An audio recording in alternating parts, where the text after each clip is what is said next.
Here we are at Chatswood, rainy afternoon, but you know what? The rain does not stop God from working and people being saved. So we're here again today. We were here yesterday. A number of people, I think 38 people yesterday, committed their heart to Christ. What a wonderful thing, and we believe that more today will give their heart to Jesus. So it's about forgiveness. We're going to have a talk about forgiveness today. And what does forgiveness mean to you? And it can mean different things to different people, depending on even if you're a Christian or not a Christian. In the worldview, forgiveness is important. And if more people were forgiving, we'd have less wars, we'd have less problems, less disputes, less court cases.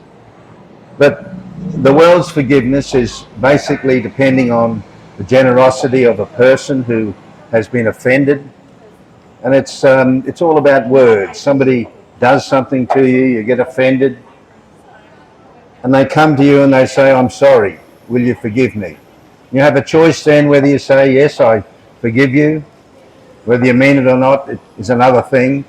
But if you forgive someone, if you truly forgive them, then you've let them off the hook. So that's probably the world's view of forgiveness, and it's really a process of words. But God's forgiveness is different. The forgiveness that God speaks about is not based on words, just words. It's based on blood, the shedding of blood. It says, without the shedding of blood, there is no remission of sins. So every time in the Old Testament, when the high priest on the Day of Atonement every year, he took a spotless lamb, shed its blood, and he put the sins of the people and the sins of himself, because he wasn't perfect either. He put it upon the lamb, and the lamb was slain, and the blood was shed, and there was remission for sins for another year. So this was it wasn't a once only, it's over and over and over again. And this is the thing, people. When we become Christians, God does something amazing in our lives. It's all about Jesus Christ and about him dying on the cross. And we need to understand when actually the new covenant started. A lot of people think that if you look at the book of Matthew in the Bible and you turn one page back and it says New Testament, that's when it started. Well, that's not exactly right.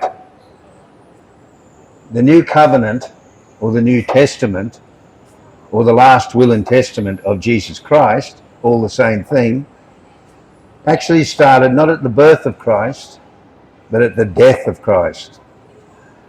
There's no, even in this secular world, you can't have an inheritance unless the person who is granting you that inheritance in their last testament and will, they have to die first before it becomes into effect. Now, Jesus had to die before the new covenant came into force. So it's very important about that, because Jesus Christ did something amazing when he died on the cross. He was sinless. He was a sinless lamb. It says in Hebrews that he did it once for all.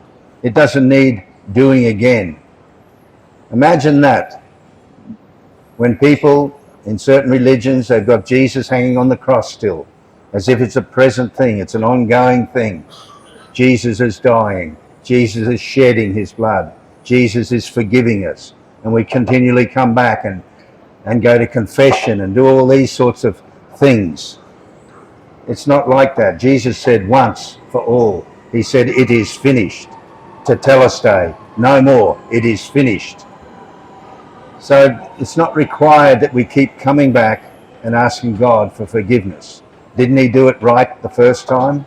Didn't Jesus do a good enough job? If every time somebody sins and looks at a woman with lust, does Jesus have to go back on the cross and die again? No, it's not about that. He once